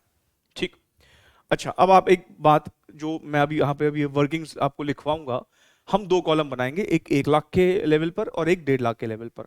हम चाहे तो सेल्स से भी शुरू कर सकते हैं, सेल पहले 1 लाख की लिखी, 1.5 लाख की लिखी, वेरिएबल कॉस्ट 1 लाख की लिखी, 1.5 लाख की लिखी, फिर कंट्रीब्यूशन आ गया। तो क्यों ना सीधा कंट्रीब्यूशन से ही शुरू करते हैं। क्या करेंगे, सेल और वेरिएबल कॉस्ट निकाल के। हमें सेल्स और वेरिएबल कॉस्ट की बात करें, वो तो वैसे भी किसी भी फॉर्मूला के लिए नहीं चाहिए होता, कंट्रीब्यूशन चाहिए होता है, लेकिन कंट्रीब्यूशन वाली लेवरेज निकालनी नहीं। डीओएल और डीसीएल में कंट्रीब्यूशन चाहिए होता है, लेकिन यहां पर तो डीएफएल मांगा है, बट स्टिल ईबीआईटी तक पहुंचने के लिए कंट्रीब्यूशन तो हमको लिखना ही पड़ेगा। मैं ये कहना चाह रहा हूं कि आप जो अभी इनकम स्टेटमेंट बनाएंगे दो लेवल पर, आप सेल्स से भी शुरू कर सकते हैं, लेकिन मैं अभी सीधे कंट्रीब्यूशन से स्टार्ट कर रहा हूं। एक यूनिट का कंट्रीब्यूशन 6 रुपए है। टोटल कंट्रीब्यूशन निकालने के लिए क्या करना पड़ेगा, एक बार 1 लाख से मल्टीप्लाई कर दो, 1 लाख इंटू 6, तो 1 लाख की सेल का कंट्रीब्यूशन कितना होगा, 6 लाख रुपए, और 1.5 लाख की सेल का कंट्रीब्यूशन कितना होगा, 1.5 लाख इंटू 6 मतलब 9 लाख रुपए। तो आइए जरा हम यहां पर ऐसे कुछ वर्किंग करने वाले हैं। हमने यहां देखा कि हमारा जो सेलिंग प्राइस है, आपने देखा था ना, मैं यहां पे लिखा भी था, सेलिंग प्राइस हमारा कितना है, सेलिंग प्राइस हमारा 10 रुपए का है, और ये वेरिएबल कॉस्ट 4 रुपए का है, तो कंट्रीब्यूशन हमारा 6 रुपए का है। तो हम यहां लिख सकते हैं कंट्रीब्यूशन जो है हमारा वो 6 रुपीज यूनिट है, 6 रुपी पर यूनिट है। 1 लाख को 6 से मल्टीप्लाई करो, 6 लाख आता है। 1.5 लाख को 6 से मल्टीप्लाई करेंगे तो 9 लाख आता है। उसके बाद इस क्वेश्चन में फिक्स कॉस्ट कितनी गिवन है, फिक्स कॉस्ट गिवन है 4 लाख रुपए की। तो 4 लाख रुपए तो दोनों जगह से हमारा एज इट इज माइनस हो जाएगा, क्योंकि फिक्स कॉस्ट है ना, वो थोड़ी बदलेगी। यहां पे हमारा ईबीआईटी 2 लाख रुपए आता है, यहां हमारा ईबीआईटी 5 लाख आता है। अरे हमारा ब्याज भी कितना है, हमारा ब्याज भी तो 2 ही लाख है, ये तो जीरो हो गया। अब आप बताइए, ऐसा पॉइंट जहां पर हमारा ईबीटी जीरो है तो वहां तो ईपीएस भी जीरो आना है। इसका मतलब मैं कह सकता हूं कि ये वाला लेवल जो है, ये वाला लेवल जो है वो फाइनेंशियल ब्रेक इवन पॉइंट बताता है।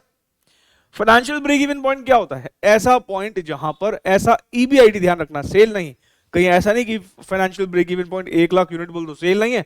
Financial break even point is always given with respect to EBIT, ये है फाइनेंशियल ब्रेक इवन पॉइंट। वो फाइनेंशियल ब्रेक इवन पॉइंट है जहां पर ईबीटी जीरो है, क्योंकि ईबीटी जीरो है तो ऑटोमेटिकली ईपीएस भी जीरो ही होगा।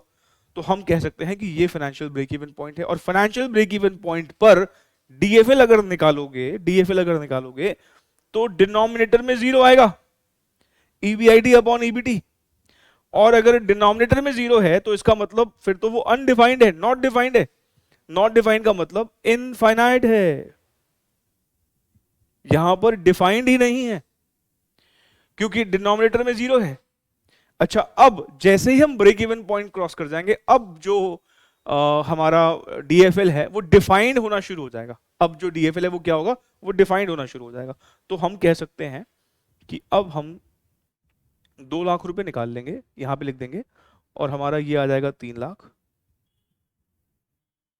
5 lakh divide by 3 lakh, 5 lakh divide by 3 lakh, ये आ गया 1.67। ठीक है जी। तो अब आप आंसर दे दो। हमारा 39 का तो आ गया ए आंसर, और 40 का आ गया डी आंसर, है ना, ऐसा ही हुआ ना। ये जो है ये ए है और ये डी है। अब एक छोटी सी ना कॉमन सेंस वाली बात सुनिए प्लीज। देखिए, अगर हमारा EBIT financial break even point जितना है, मतलब इंटरेस्ट जितना अगर हम ईबीआईटी कमा रहे हैं, तो हमारा जो डीएफएल आ रहा है वो नॉट डिफाइंड है, अनडिफाइंड है, राइट। और जैसे ही हमारा EBIT financial break even point से ज्यादा हो जाना शुरू हो जाता है, जैसे हमने यहाँ पे देखा, हमने जब 5 लाख कमाए, तो उस केस में डीएफएल अब डिफाइंड है। और डीएफएल अगर हम कहें तो यहां पर हम कह सकते हैं डीएफएल बेसिकली पॉजिटिव है ना, डीएफएल पॉजिटिव है। मान लीजिए मैं यहीं पर आपसे यह कहूं कि हम इतना भी ईबीआईटी नहीं कमा पा रहे कि हमारा इंटरेस्ट का खर्चा निकल पाए। मान लो हम 1.5 लाख का ईबीआईटी कमाते हैं फॉर एग्जांपल, तो 2 लाख का तो हमारा ब्याज ब्याज ही है। तो यहां पर ना लॉस वाला जोन आ जाता है, यहां लॉस वाला जोन आ जाता है। मतलब ये कि फाइनेंशियल ब्रेक इवन पॉइंट से अगर आप नीचे चले जाओगे तो क्योंकि आपके नुकसान आ जाएंगे। नुकसान क्यों आ जाएगा, क्योंकि आप इंटरेस्ट जितना भी ईबीआईटी नहीं कमा रहे। तो यहां अगर हम फाइनेंशियल लेवरेज निकालेंगे तो वो क्या आएगी, वो नेगेटिव आएगी। मैं बताना क्या चाह रहा हूं यहां पर कि फाइनेंशियल ब्रेक इवन पॉइंट से ज्यादा कमाते हैं तो हमारी फाइनेंशियल लेवरेज जो है पॉजिटिव आती है। फाइनेंशियल ब्रेक इवन पॉइंट से कम कमाते हैं तो हमारी फाइनेंशियल लेवरेज जो है वो नेगेटिव आती है, क्योंकि वो लॉस वाला एरिया है। और अगर हम बिल्कुल फाइनेंशियल ब्रेक इवन पॉइंट जितना कमा लें तो वो नॉट डिफाइंड या इनफाइनाइट बोला जाता है उसको।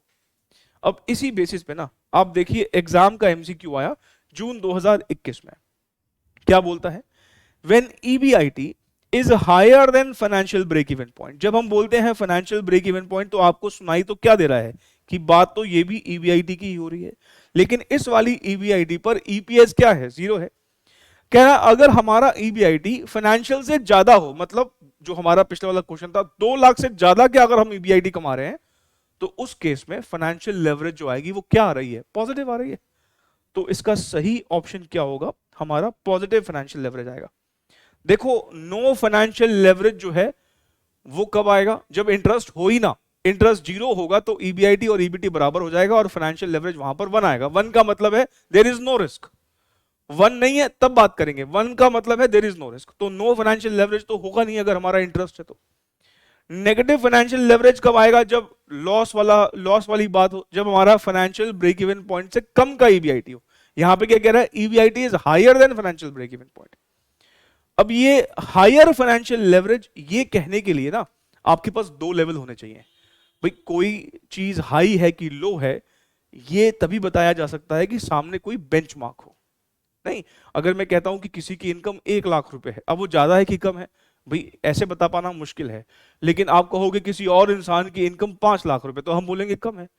किसी और की इनकम 10,000 रुपए, तो हम बोलेंगे 1 लाख ज्यादा है। तो ज्यादा है कम है वो बताने के लिए आपको कुछ साथ में बेंचमार्क चाहिए होता है। तो यहाँ ज्यादा कम तो नहीं बताया जा सकता, लेकिन हाँ ईबीआईटी हायर है फाइनेंशियल ब्रेक इवन पॉइंट से, तो इसका मतलब तो यही है कि पॉजिटिव फाइनेंशियल लेवरेज जो है वो आएगा।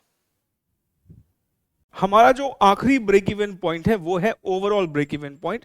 इसको डिस्कस करते ही हमारा ब्रेक इवन पॉइंट का डिस्कशन हो जाएगा खत्म। अब ये ओवरऑल ब्रेक इवन पॉइंट क्या होता है, जैसे हमने ऑपरेटिंग ब्रेक इवन पॉइंट निकालते वक्त कहा कि अगर कोई कहे ऑपरेटिंग ब्रेक इवन पॉइंट निकालो तो हम क्या निकाल के बताएंगे, उसको सेल्स निकाल के बताएंगे। हमें कोई फाइनेंशियल ब्रेक इवन पॉइंट निकालने के लिए बोलेगा तो हम उसको ईबीआईटी निकाल के बताएंगे। अगर हमें ओवरऑल ब्रेक इवन पॉइंट कोई निकालने के लिए कहेगा तो यहां पर भी हम सेल ही निकाल के बताएंगे।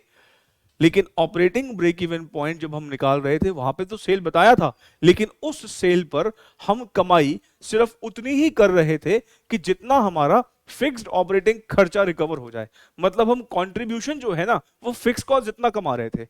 लेकिन यहां पर क्योंकि ये ओवरऑल ब्रेक इवन पॉइंट है, हम यहां पर उतना सेल करेंगे कि हमारा फिक्स कॉस्ट मतलब जो बिजनेस का ऑपरेटिंग खर्चा है वो भी रिकवर हो जाए, और साथ में फिक्स इंटरेस्ट कॉस्ट मतलब ब्याज का खर्चा भी रिकवर हो जाए। मतलब ये सीधे सीधे बात करें, ऑपरेटिंग ब्रेक इवन पॉइंट में हमारा जो मेन मकसद था वो ऑपरेटिंग फिक्स कॉस्ट को रिकवर करना था। ओवरऑल ब्रेक इवन पॉइंट में हमारे दोनों फिक्स खर्चे रिकवर करना मकसद है। अब मैं ना इसको एग्जांपल की मदद से बताऊंगा तो आपको ज्यादा बढ़िया से बात समझ में आएगी। आइए एक एग्जांपल की मदद से समझने की कोशिश करते हैं इस बात को। ये आपके सामने एक एग्जांपल है। मान लीजिए हमारा जो फिक्स कॉस्ट है, हमारी जो फिक्स कॉस्ट है वो सपोज 3 लाख रुपए है, ठीक है, और ब्याज मान लीजिए हमारा 1 लाख रुपए का है। अब हम कह रहे हैं कि हमें ना सिर्फ इन दोनों को मिला के जितना अमाउंट आता है उतना ही कंट्रीब्यूशन कमाना है। बस ये दोनों खर्चे, ये दोनों बलाएं टल जाए हमारी, इन दोनों को बस ये है कि हम पे कर दें, हमें कोई दिक्कत नहीं उसके बाद। मतलब ये हम अब बोल रहे हैं it is that level of sales at which EPS is 0। अब जरा सोचिए, ईपीएस 0 है, इसका मतलब ईएटी 0 है, ईएटी 0 का मतलब टैक्स नहीं देना, और ईबीटी भी 0 है। मालिकों के लिए कुछ नहीं चाहिए एटलीस्ट, लेकिन जो बाहर वाले हैं उनका पेमेंट हो जाए। मतलब ये कि दो तरीके हैं बोलने के, आप या तो ये कह लो कि उतना सेल आप कर लो कि दो फिक्स खर्चे रिकवर कर जाएं, या वो सेल कर लो कि ईपीएस 0 हो जाए। ईपीएस 0 होने का मतलब आप बोल रहे हैं वो सेल कर लो कि ईबीटी 0 हो जाए, और ईबीटी 0 का होने का मतलब ये है कि इंटरेस्ट भी रिकवर हो जाए और फिक्स कॉस्ट भी रिकवर हो जाए। और मैं अगर बिल्कुल सिंप्लिसिटी टर्म्स में बोलूं, हमें ना भाई फिक्स कॉस्ट और इंटरेस्ट इन दोनों को मिला के जो आता है, जो आ रहा है 4 लाख, इतना कंट्रीब्यूशन कमाना है, दैट्स इट। इतना कंट्रीब्यूशन कमा लेंगे तो हम बोलेंगे this is overall break even point. जानते हो ऑपरेटिंग ब्रेक इवन पॉइंट में, ऑपरेटिंग ब्रेक इवन पॉइंट में हम नीचे से कंसर्न नहीं थे। हमें सिर्फ फिक्स कॉस्ट जितना कंट्रीब्यूशन कमाना था, वहां हमारा मकसद सिर्फ 3 लाख कमाने का था। यहां हमारा मकसद 3 लाख जो फिक्स कॉस्ट है वो तो कमाना है, साथ में 1 लाख और भी कमाना है। तो मैं अगर आपसे ये पूछूं कि बताइए ओवरऑल ब्रेक इवन पॉइंट क्या है, तो पहले तो आपको दो चीजें चाहिए, फिक्स कॉस्ट और इंटरेस्ट, दोनों को जोड़ दो। 3 लाख प्लस 1 लाख कितना होता है? 4 लाख।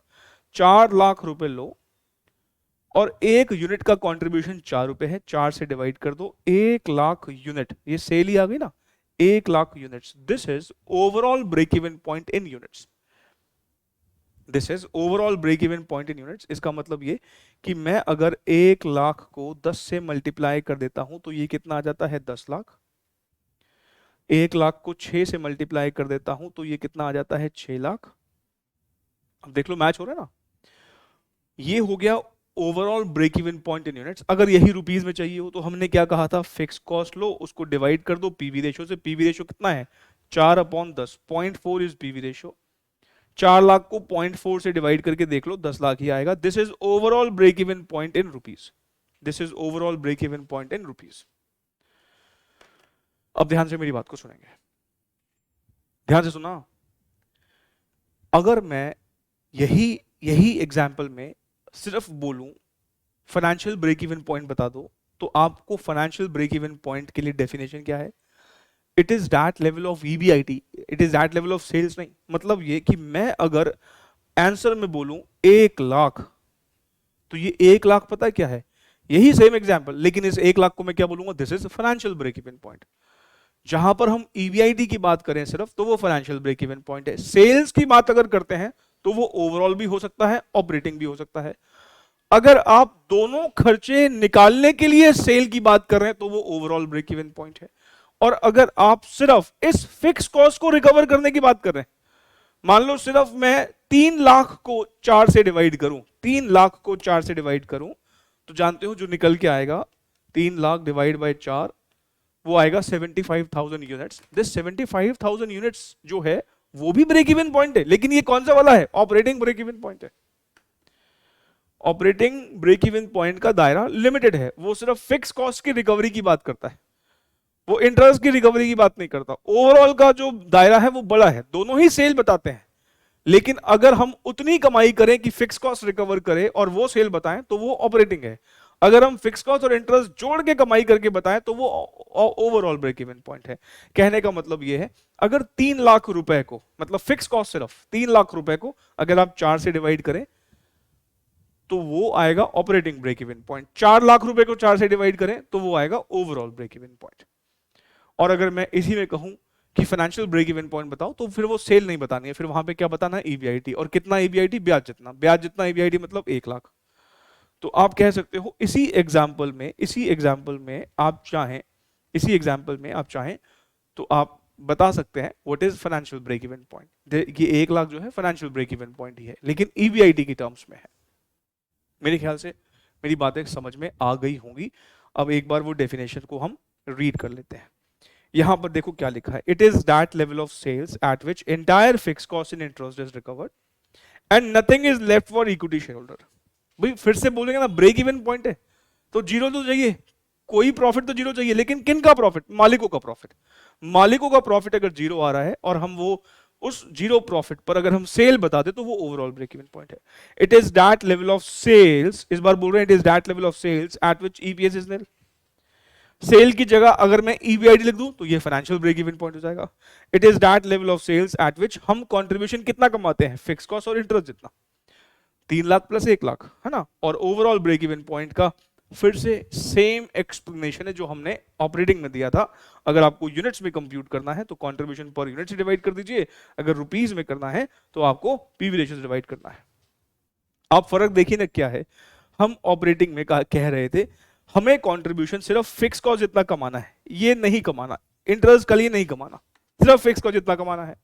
अगर हम सिर्फ इसकी बात कर रहे थे तो हमने कहा ऑपरेटिंग है, लेकिन अगर हम दोनों की बात करेंगे, थोड़ा सा अपना नजरिया बढ़ा लेंगे तो हम कहेंगे फिर वो ओवरऑल है। आइए इसके बेसिस पे भी हम कुछ एक आध एमसीक्यू देख लेते हैं। ओवरऑल ब्रेक इवन पॉइंट पर ना हम अब एक कॉन्सेप्चुअल क्वेश्चन कर रहे हैं, ठीक है। इस क्वेश्चन के थ्रू मैं और भी कई बातें आपको समझा दूंगा जो मैंने पीछे बोली थी अभी, वो और अच्छे से क्लियर हो जाएंगी आपको। देखिए इस क्वेश्चन में हमको सेलिंग प्राइस दिया हुआ है, वेरिएबल कॉस्ट दिया हुआ है, फिक्स कॉस्ट दे रखा है और डिबेंचर्स का अमाउंट दे रखा है। इस 10 लाख रुपए पर अगर मैं 10% को अप्लाई कर दूंगा तो हमारा इंटरेस्ट का अमाउंट आ जाएगा। हमसे ओवरऑल ब्रेक इवन पॉइंट की यहां पर डिमांड की गई है, और ओवरऑल ब्रेक इवन पॉइंट जो है वो तो यूनिट्स में भी निकल सकता है और रुपीस में भी निकल सकता है। यहां पर हमें कैसे निकालना है, यहां पर हमें यूनिट्स में निकालना है क्योंकि 4 ऑप्शन जो है वो यूनिट्स में है।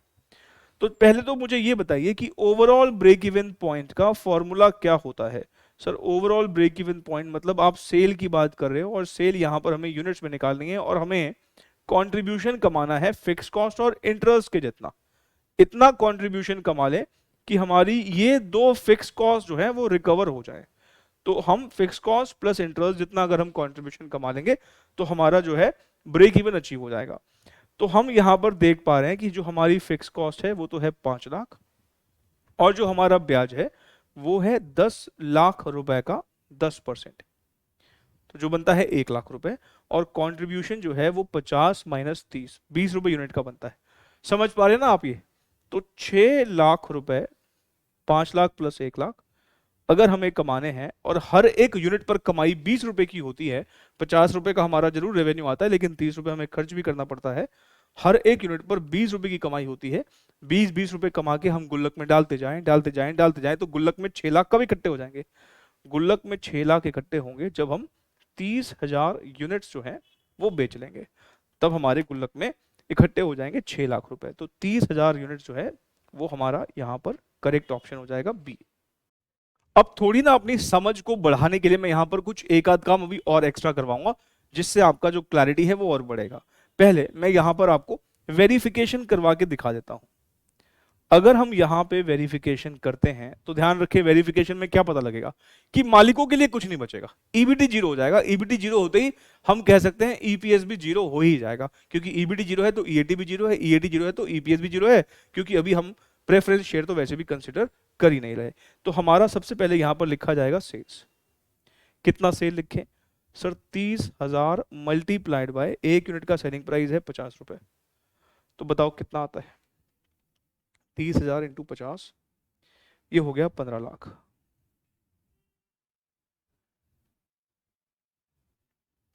इसमें से माइनस करो वेरिएबल कॉस्ट, 30,000 इंटू 30, ये हो गया 9 लाख। कंट्रीब्यूशन कितना आ गया 6 लाख, इसमें से क्या दे दोगे फिक्स कॉस्ट, कितनी फिक्स कॉस्ट दे दोगे 5 लाख। अब आपके पास जो बचा ईबीआईडी जो बचा 1 लाख ही बचा है और 1 लाख ही हमें ब्याज देना है। हमारा इंटरेस्ट भी कितना है 1 लाख ही है, 10 लाख का 10%। तो what is EBT 0, what is tax 0, what is earning after tax 0, EPS भी निकालोगे तो क्या निकल के आएगी 0। बात समझ में आती है? हाँ जी, हाँ सर समझ में आती है। अगर मैं इसी क्वेश्चन में आपसे पूछूं कि बताइए what is financial break even point, तो आप क्या बोलोगे? सर इंटरेस्ट जितना, इंटरेस्ट हमारा कितना है 1 लाख। आप कह सकते हो कि ये जो हमने अभी यहाँ पे स्टेटमेंट बनाई है इसमें फाइनेंशियल ब्रेक इवन पॉइंट भी लिखा हुआ है, क्योंकि यहां पर हम देख रहे हैं ईपीएस 0 है, और अगर ऐसा स्टेटमेंट हो, ऐसा लेवल हो जहां पर ईपीएस 0 हो, तो उस 0 ईपीएस की ईबीआईटी देख लो, वही फाइनेंशियल ब्रेक इवन पॉइंट है। तो यही फाइनेंशियल ब्रेक इवन पॉइंट है। तो आप ऐसा करें, इसके नीचे ना आप लिखिए, एग्जाम्पल करके लिखिए, calculate financial break even point in question number 42। जब आपसे कहा जाए कि फाइनेंशियल ब्रेक इवन पॉइंट बताइए, क्या सुनाई दे रहा है आपको? ईबीआईटी बताइए सर। ईबीआईटी हमारा हो जाएगा इंटरेस्ट जितना, इंटरेस्ट है 1 लाख, ठीक है। इसके नीचे एक एग्जाम्पल और लिखिए, calculate operating break even point. अब आपको बात समझ में आएगी कि मैं क्या कहना चाह रहा था पीछे। Operating break even point units in question number 42।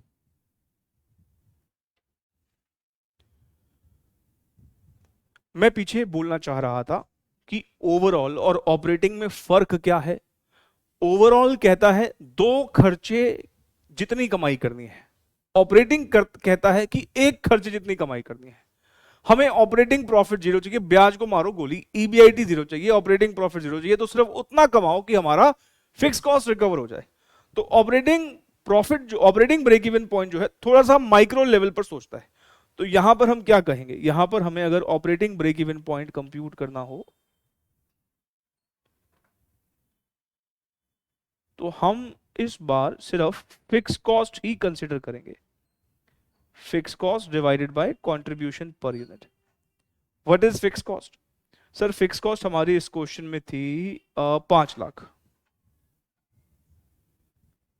तो 5 लाख को डिवाइड अगर हम कर लेते हैं, किससे डिवाइड करना पड़ेगा सर? 1 यूनिट का कंट्रीब्यूशन हमने देखा ऊपर 20 रुपए था, तो 5 लाख को 20 से डिवाइड करो, कितना आता है?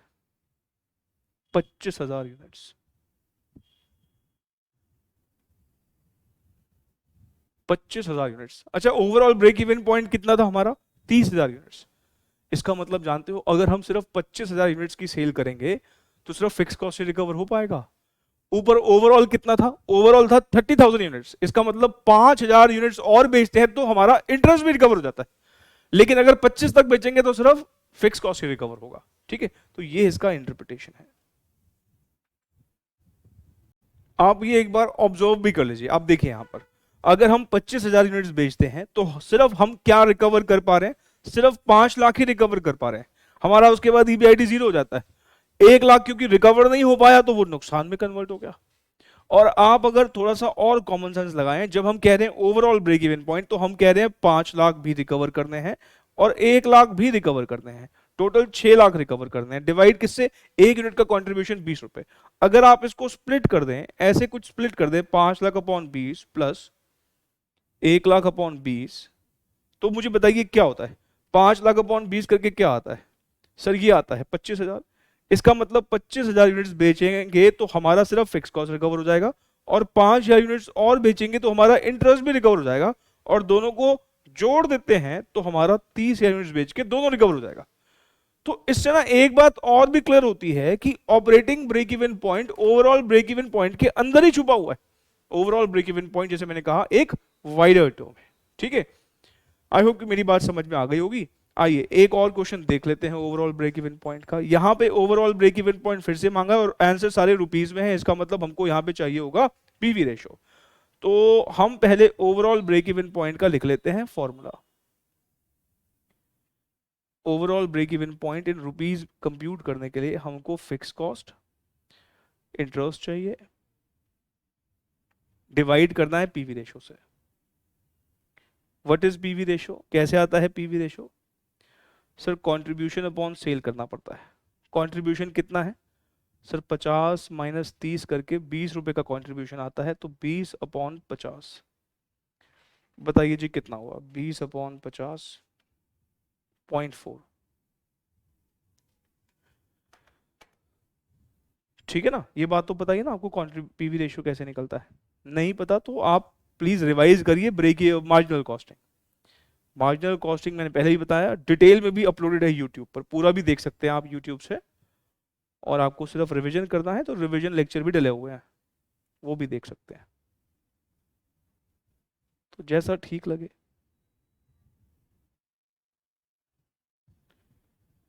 तो ये हमारा 6 लाख को 0.4 से डिवाइड कर लेते हैं।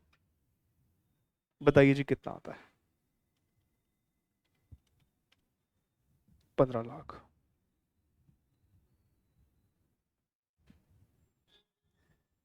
D is the answer. पहले मुझे लग रहा था कि आज हमारी लेवरेजेस की रिवीजन खत्म हो जाएगी, पर अभी कुछ कॉन्सेप्ट्स बाकी हैं जो मुझे लगता है कि अगली क्लास में ही हम खत्म कर पाएंगे। जैसे कि प्रेफरेंस शेयर्स अगर हमारे कैपिटल स्ट्रक्चर में आ जाते हैं तो फॉर्मूलाज में क्या बदलाव आते हैं, तो वो हम फिर अब अगली क्लास में ही डिस्कस करेंगे। अगली क्लास में हमारा लेवरेजेस का रिवीजन खत्म हो जाएगा।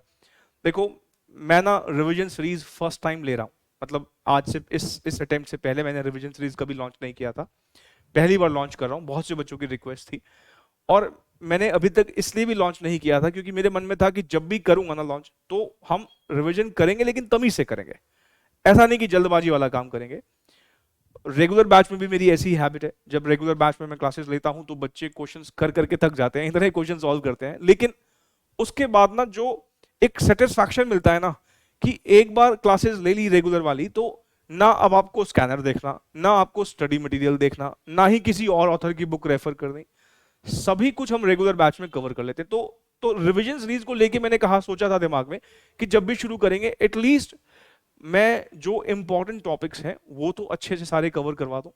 तो इसी सोच से रिवीजन सीरीज भी मैं ले रहा हूं, ताकि ऐसे बच्चे जो कहीं से भी क्लासेस नहीं ले पाए, एटलीस्ट उनको इन क्लासेस से कुछ बेनिफिट हो जाए। बाकी मेरा स्केड्यूल अभी इस टाइम इतना पैक है अभी, क्योंकि आपको पता है कि अगले साल न्यू सिलेबस आ जाएगा, तो अभी उसकी बुक पर काम करना, उससे रिलेटेड लेक्चर्स की प्लानिंग करना, तो मैं बहुत मुश्किल से वक्त निकाल पा रहा हूँ अभी रिवीजन सीरीज को लेकर। पर जितना निकाल पा रहा हूँ कोशिश कर रहा हूँ कि ठीक से ही रिवाइज करवाऊँ। अगली क्लास में हम इस टॉपिक को रिवाइज करके खत्म कर लेंगे और फिर हम एक नए टॉपिक के साथ एफएम में मिलेंगे। मिलते हैं अगली क्लास में। Thank you so very much, take care, bye.